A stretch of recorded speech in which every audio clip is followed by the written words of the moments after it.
Welcome to An Aries and Pisces Walk Into a Coffee Shop, the podcast. We're your hosts. I'm Bridget, she, her. And I'm Tiffany, she, her. This is a podcast where two friends let go of perfectionism and talk unedited.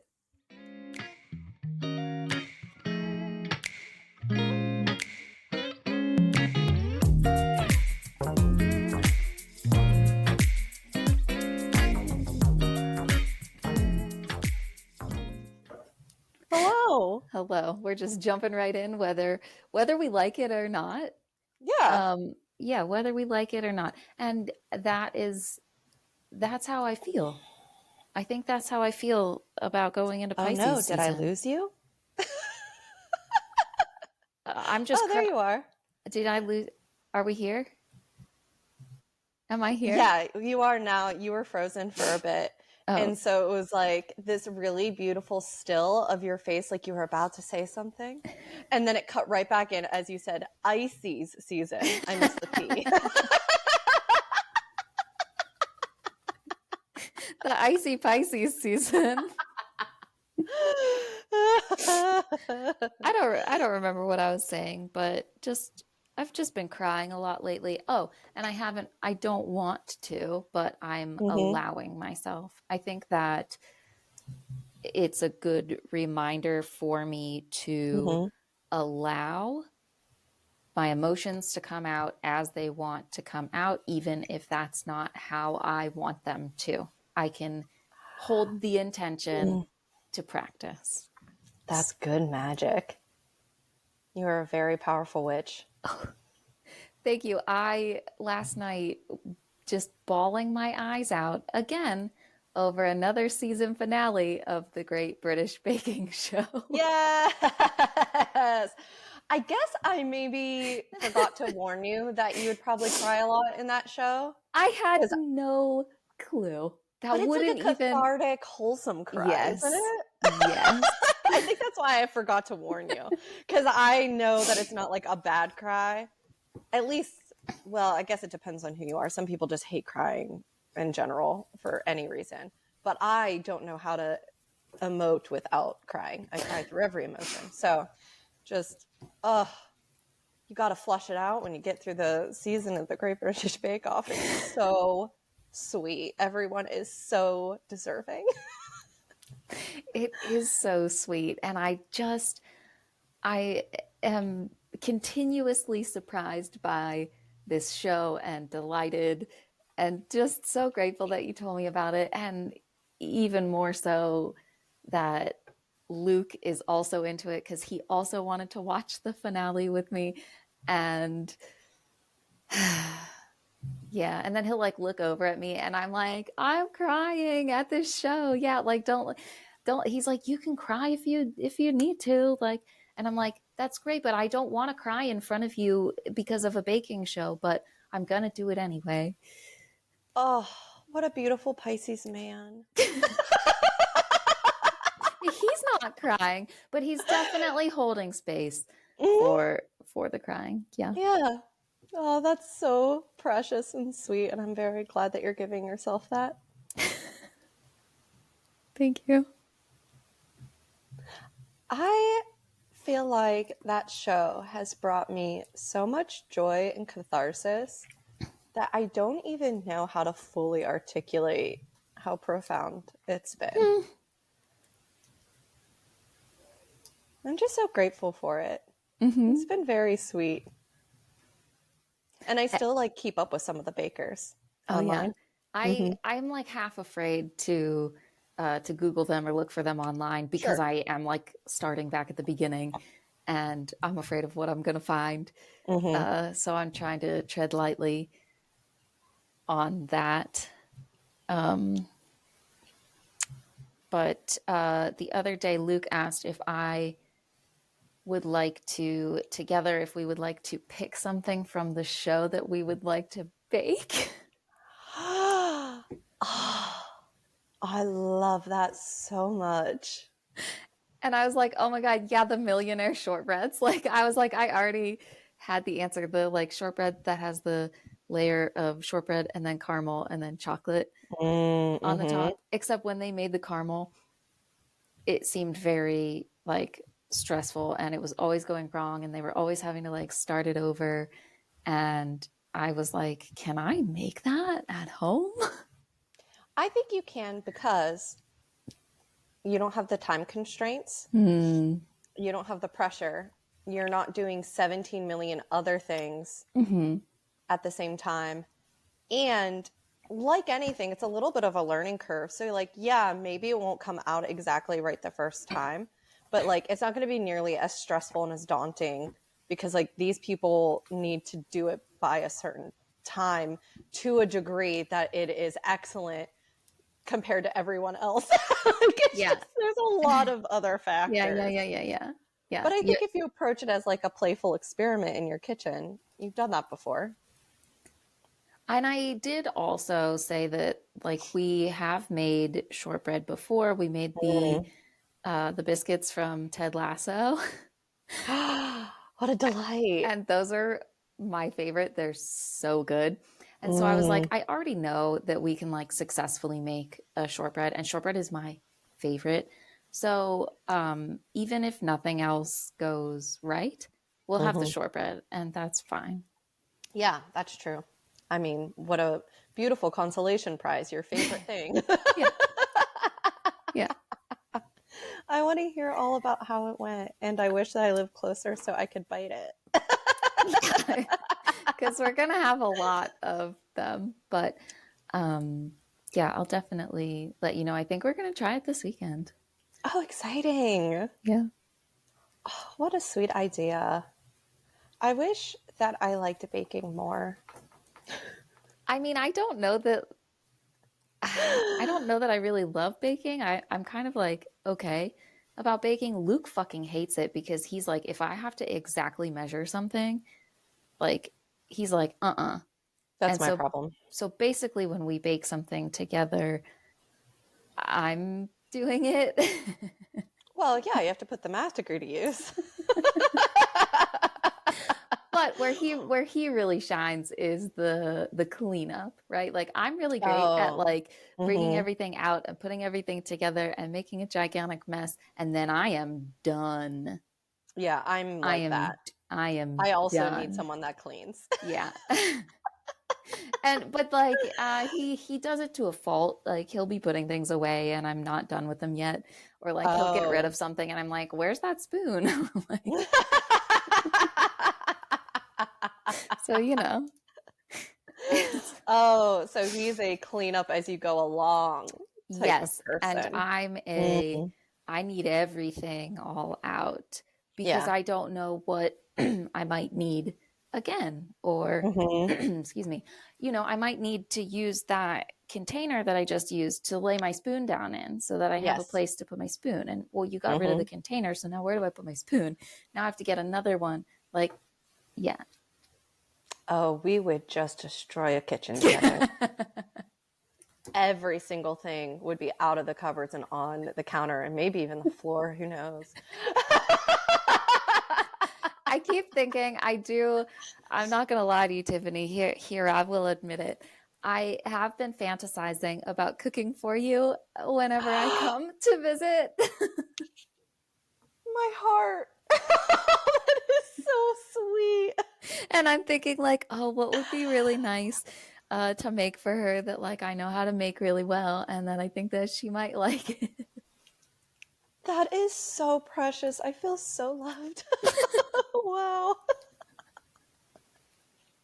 And I'm like, I wonder what kind of like staple ingredients she already has in her stuff that like these are the things that Well, I think about. lucky for us, I live literally a 5-minute drive from a grocery store. Oh, Less than five, really, depending on wow. traffic. So, I mean, even if we're like, oh no, we're out of this very basic necessity, I'd be like, BRB. I'm just going to pop over to the store real quick. That's really nice to have one that close. It is really nice. Yeah, especially because I think I've talked about it here before that I have a great resistance to grocery stores. They're very overwhelming Hmm. and I get very anxious. And it's gotten better over the years. But You know, the days where I'm just having a time, the last thing I want to do is go into a grocery store, especially if I'm not familiar with it. But now that I have one that's this close, and it's just easier because it's like less of a hurdle to do the thing I really don't want to do, which is walk through brightly lit, Mm-hmm. overpopulated, too much stimulation and things to look at. Um, I don't have to also be like, and I have to drive 15, 20 minutes or whatever. And Mm-hmm. then on top of that, go into the store. That is too much. But Mm-hmm. 5 minutes, I'm like, I can do. Because it's like a couple of like local streets and then there's a parking lot. So it's like very Oh, low stress. that's very nice. Yeah. This is what I wonder for like having to park kind of far away in a city. Do you, how do you handle carrying your groceries? Um, I don't do it well. So I've hurt myself multiple times. Because I'm like, I am not going back to this car for a Mm-hmm. second trip. But other people who are smarter than me have got these rolling carts that I have That's what I'm been wanting to look envisioning. into. Yeah. Yeah, I haven't invested in one, but I've seen people use them. Um, but yeah, like it's a very like sleek, compact, upright rolling cart that people like put their bags in and like Hmm. roll over. So far, the furthest I've had to park, I've gotten lucky with, well, and this is part of the grocery trip thing. It's really nice that it's so close because sometimes I will only go grocery shopping at certain times because I know that there'll be closer parking. So I'm not Mm. going grocery shopping like late at night because there's going to be no parking within like a 4 minute walk of my apartment. And so I'll like go earlier because I know that there's more of a chance that it'll be like a minute or two Wow. walk instead. Um, Look at you learning. Look at you collecting all this data. yeah, there's definitely trends. I mean, it's helpful that where I'm at, it's pretty predictable because the street that I'm on is all apartments. And then the street right next to me is like all houses. So like I can get a pretty good sense of like what the parking's going to be like because it's all residential. It doesn't change very much from like Mm. day to day. Um, so yeah, that's how I handle it right now is poorly. But one day. You're handling it the best that you're able to right now.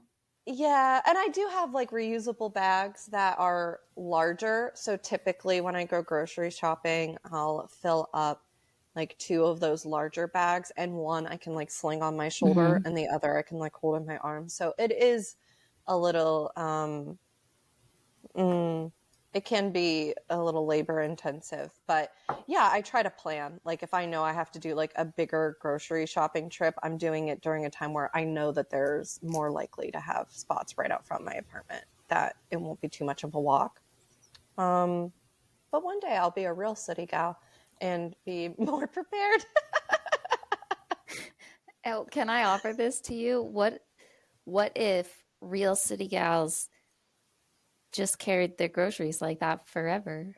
You know, like what if there's like you would meet what you say is a real city gal and you'd be like, "Hey, how do you carry your groceries?" And they'd be like, "Oh, I'm like never prepared and they're always too heavy and I'm parking so far away." And you're like, "Oh my God, me too."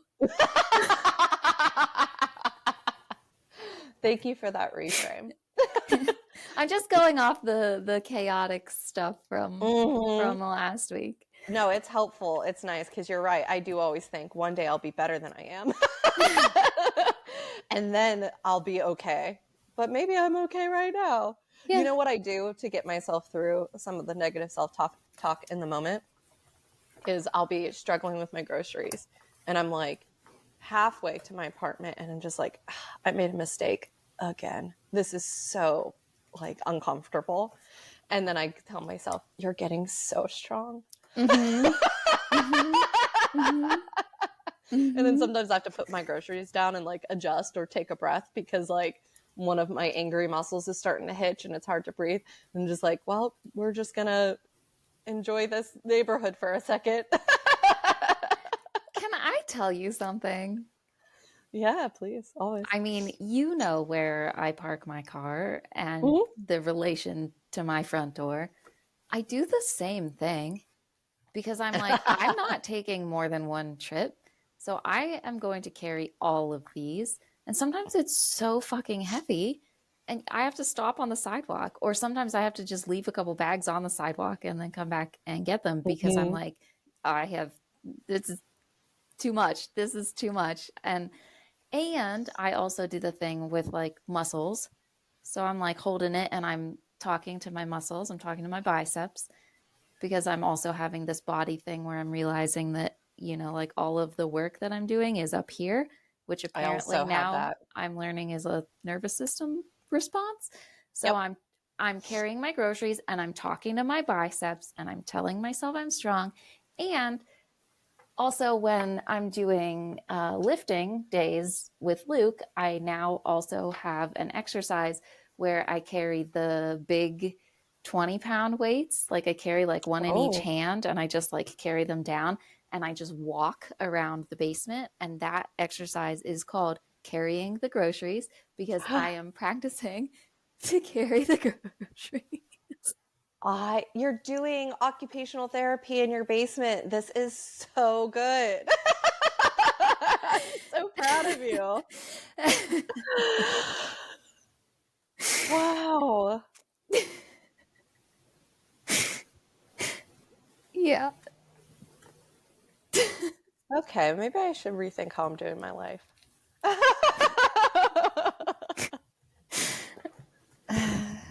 Oh, it's beautiful.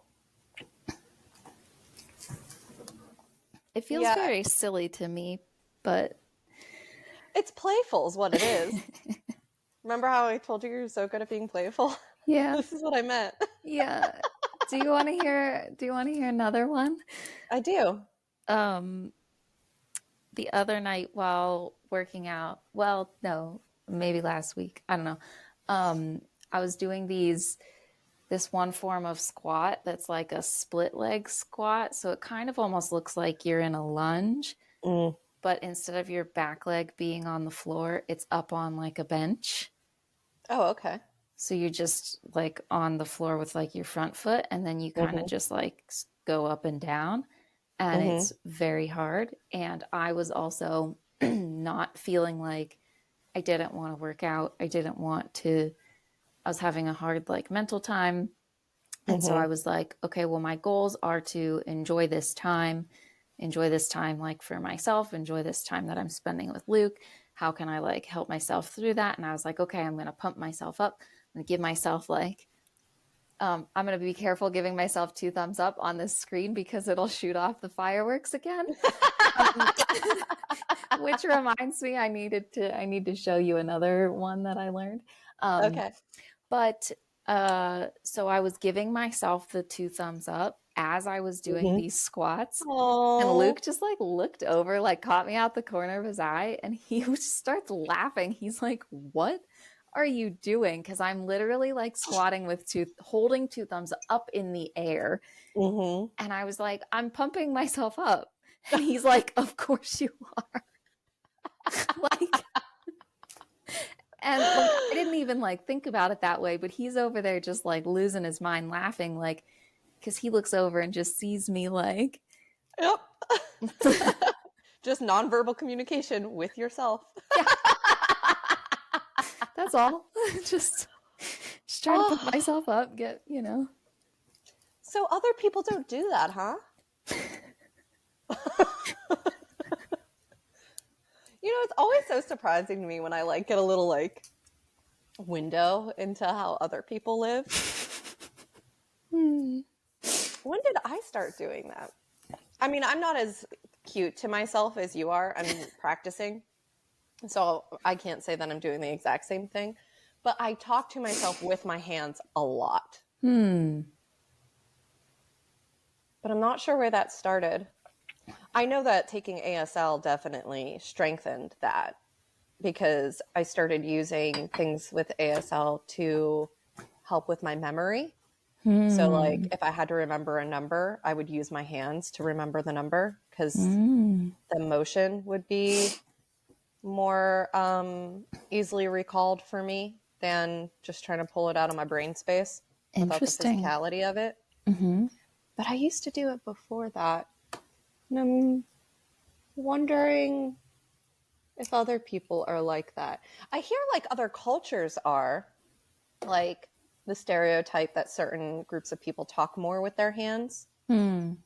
but that's not my family culture Mm-hmm. or like background. Yeah, Curious. I don't think that that is mine either, but I do think that there are definitely times where I move my hands all around, especially if I'm trying to explain something. Me too. And also, I don't think, yeah, I was trying to decide if I was consciously doing this, and I think I am, where I keep my hands off screen a lot because I am talking with my hand all the time, like right now. Like I was like explaining something. You can see my hand a little bit here in this corner, but I think I have started this habit of when I'm on here with you that a lot of my hand talk starts happening like outside over here. Oh my God. I was thinking about like, I was like, what do I do with my hands? And I'm like, as I'm doing this the whole entire time, I'm Yeah, like, I've had those days too. I, I do kind of wonder like how ASL has uh, played into it as well because I grew up learning sign language when I was really small um, from my grandpa, and it's interesting. I don't know that I have any more on that thread now, but I do like. I think that I wish that I knew it better, and I'm kind of sad that like after I took it in college, I like, is your Alexa alarm going off? As I like, I took like ASL in college and then I kind of just like dropped off. So I forgot a lot Yeah. and I think that that Mm. makes me really sad, but because I do like signing. I don't know, it's a really interesting thing. I also find that signing is a very helpful tool for when I feel like I am not able to express myself verbally. Mm-hmm. Um, but this morning in particular, I was thinking about I'm going into this deep dive on love, Mm-hmm. and I and then I was thinking about like the I love you sign and like versus saying I love you and how comfortable I am like saying I love you with a sign versus how not comfortable I am actually like using the words. And I Oh, just like started thinking about it. interesting. Yeah. Because you do both with me. Yeah, and I was thinking about specifically in like different with specific people and different Yeah. relationships and um yeah. I am more comfortable like with this than I am with the words. That makes a lot of sense to me, though, because we've talked a lot about like throat chakra stuff and feeling safe to Mhm. express things Mhm. and holding our truth. And so it would make sense that it would be easier to not have to exercise that. What do I feel? Also, you have the added layer that you learned sign from a really young age because I didn't have that. I didn't grow up learning sign like Mm. you. I only encountered like the alphabet by chance when I was younger, but probably I have such a hard time remembering what age I was, but I was probably between like 9 and 10, possibly younger, Mm. but somewhere in there, learning just like the alphabet, but that's like it until I got to college. And that's when I took that like seminar class. It wasn't even like a full class, it was just like Mhm. once a week. And then I started taking sign like online courses here and there throughout the years, but I haven't done that even in a while either. So I'm also rusty, and I never got to like any kind of fluency. Anyway, sorry, that was a tangent. My point was, I'm wondering what the difference is between like having that as a real communication tool from a young age. Whereas when I learned the alphabet, like I had no one to communicate with. I just was fascinated by this idea Mm-hmm. and like was on my own in it all the way up Mm-hmm. to going to college and like taking that course. Like similar, like I didn't really find a community to practice with there. Mm-hmm. Yeah. I did. Well, I also wasn't exactly like fluent in it or anything. It was more just kind of like supplemental, I guess. Yeah. But I did have like one of my really close friends in college was deaf, and so that was always I always like really liked like I thought that it was really cool that like we could kind of like talk in secret with like Mm, everybody else being around. And while like I wasn't that fluid in it, she could read my lips. So I would just, without speaking, just like what word am I trying to find? Like I would talk to her without saying anything out loud, and yeah. then she'd be like signing back to me, and like I got really good at certain signs, like I don't know, like Yeah. I say that all the time, like I don't know.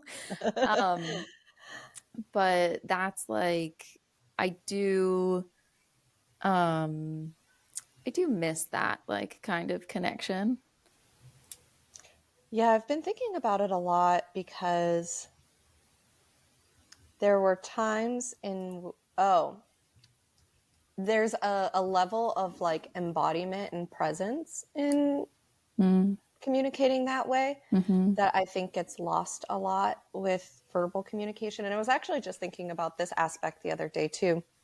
I don't remember exactly why, but the idea that culturally speaking, um, there's a level of transparency in deaf culture that I really am attracted to, because the spreading of information is such a high value in a group of people where they can easily miss out on information that is auditory. Like, as hearing folks, we could overhear things, or like Mm, there's an announcement and we don't have to be paying that close attention to get like ambient information and input mm-hmm. about like what's going on or who's talking about what. Mm-hmm. And oh, now I remember what sparked me thinking about it. It was because the algorithm gave me a video of a deaf woman giving this glowing review of a hairstylist that she went to who was not deaf, but went, they decided to communicate through phone. And the stylist kept on taking time to tell her what was going on around her, like what the other Mm. customers were gossiping about. And like one of like their coworkers came over to like tell them a story, and like they took the time to like write Mm. out the story. So she was like in on what was going on. She's like, Mm-hmm. no stylist has ever done that for me before. Like, and that's, she's like, and that's fine. I normally like, it's okay. Like, you know, I'm getting my hair done and I just kind of like, I'm in my own world and that's Mm-hmm. okay.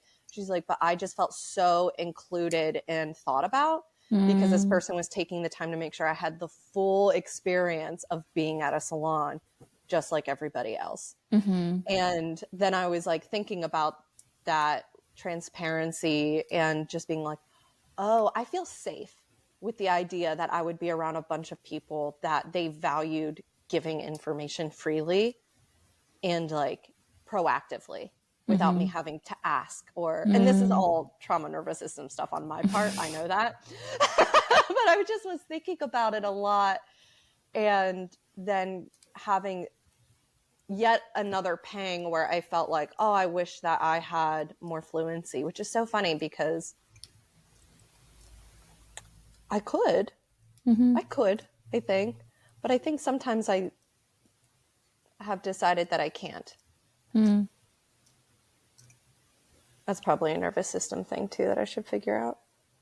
I feel like that's like a big like story of our lives, right? Yep. Like Where are we just holding ourselves back because some little thing inside of us is telling us that we can't, Mm-hmm. yeah, Yes. or shouldn't, or aren't, you know, capable, or all of the things. Yes, all of the things.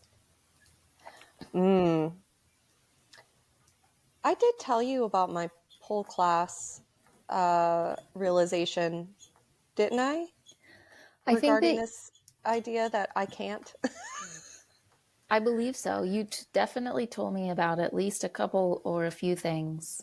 And also, right now, I just want to let you know that there's a bunch of really wet birds at my window feeder because it's like Oh, raining so much today. And they're like all disheveled. They're little like feathers, like a little chickadee came over, and I was like, oh, your hair's all messed up. it's like I still need a snack though. Yeah. Yeah. Very, Doesn't very let the bad sweet. hair days slow them down. Oh my God. That's a good lesson, huh? Isn't it? Like, look, you need to go outside and have a snack no matter what you look like. Uh-huh. Yeah, I'm going to take that with me. That's what we're doing right now. This is a what is this? A community snack? Yeah. I like Anyway, that phrasing. I'm not sure that that's what I wanted to go for, but I my words have been challenging lately, so we'll just go with it. I think you've been doing an excellent job at words. Thank you. You're welcome. Thanks. So your poll realization. Oh, it was just another example of a similar thing. Like I told myself for literal years that pole wasn't for me because I couldn't do um, a lot of the things because of like my body pain or the Mm. strength issues that I have. And then I took that. Well, it was a double class where I did floor work and then I did pole, and pole was after floor work, and so I was already tired, but at least warmed up. And it was a short session. It was only 4 classes, and by the fourth class, I was able to climb the pole to the top. I only managed that one time in the class, but that was just 4 classes once a week. That's it. And I managed something that I told myself that I would never be able to do. Wow. And that class landed on a not good day because I had a lot of anxiety and panic the day before. And the day of that last class, I woke up with a severe pain flare that like was very loud, very disruptive to my day. And I went to class anyway, being like, well, I don't want to miss out on the very last class. I like these people and I signed up for it. So I'll go, and maybe I won't be able to do a lot, but I'll be there and I could look at other people doing things. And then like I did both classes, not only to my like normal class ability, but then did things in there that, yeah, I just had spent years telling myself I would never achieve. So I felt humbled. You're like, excuse me, little voice in my head, take that. Yeah, it was very empowering, but also, embarrassing, both, and holding it all at once. Um, and part of me started being like, oh, you should have done this sooner. You should have blah blah blah blah Mm. blah. And then because I had been working so hard on the not doing the shoulds because of a lot of the things that we talk about, I was able to reframe that and be like, well, you took this class specifically because you found a teacher that you thought was aligned with what you needed. And I was correct. And so I was like, no, I shouldn't have done this sooner, because what if I was with a teacher that maybe their style of teaching wouldn't have been as supportive or have made as much sense to me? Mm-hmm. And maybe that would have proven that negative voice in my head. Mm. But I waited until I found the perfect person. And because I entered that knowing that I was going to be cared for and taken care of and understood, I was. And so I was able to go a lot further than I had anticipated. Wow, magic. That's Mm-hmm. yeah, that's some good magic. That also makes Yeah. me think of like my yoga journey and like things that I would Mm. have been saying to myself, right? Because I had been actually like told by doctors, don't ever do yoga because of your body. And so I spent that, right? Like my whole life being like, I can't do yoga. It's bad Mm-hmm. for me, right? And then I realized, right? Like I started doing it at this studio, with this specific instructor, right? And that is exactly what I needed. And yeah, and I felt the same thing of like, oh, I could have been doing this my whole life, right? Like, what would my Mm-hmm. experience in life have been like had I had all this knowledge? But I wouldn't have gotten that somewhere else with someone else, Mm-hmm. right? Like, I needed it like at that time in that place with those people, and that's what made like the magic. Yeah. I've been thinking about that a lot, the idea of like right timing, because Mm-hmm. as you know, I beat myself up a lot about timelines. Like, I should be further, I should be doing this, or I shouldn't have done that. And just like going around and around and around with, beating myself up about my own pace or timing. And it feels really good to kind of lean into this, mm, not only acceptance, but like celebration of right Mm. timing. Um, It still feels a little wobbly, but I think that I get there more often than I did before, which feels nice. That's also something that I've like really been thinking about lately because I have all of those things too. This fucking timeline that I think that, like I should be somewhere by now. And I'm like, Mm-hmm. right, like my life absolutely sucks because it's not what, right? Like I don't have this X, Y, and Z yet, and all of that crap. Mm-hmm. And yeah, just like really trying to consciously slow down and be right here and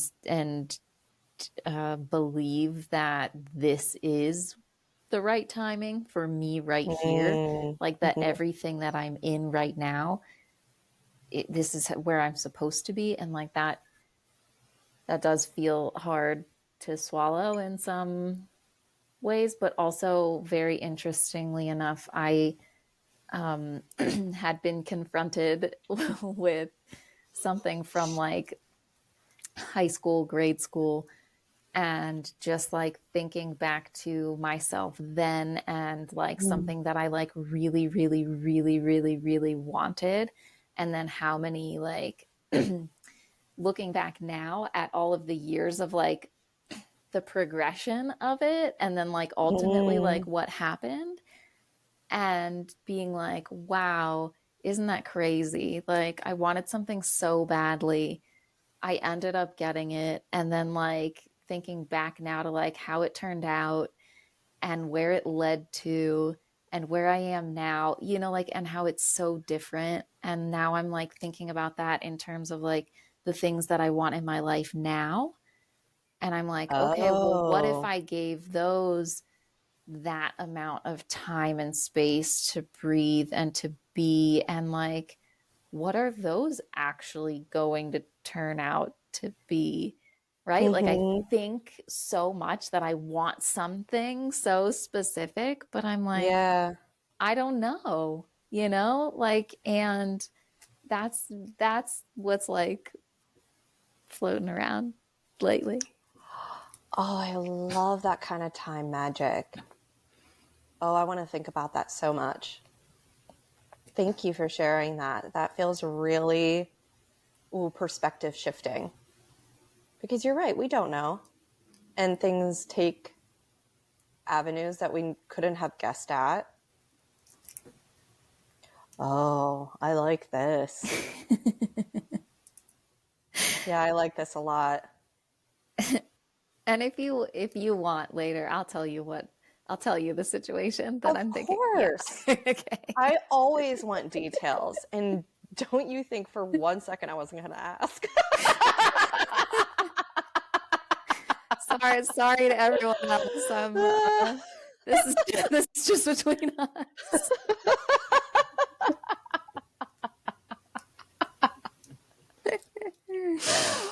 We gotta, Excellent boundary work. yeah, yeah, yeah, and that's why we're here, promoting healthy boundaries.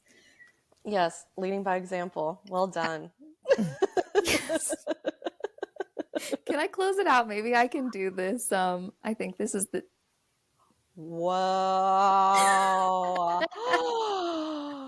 I love that. I do want to rave with you. Yes.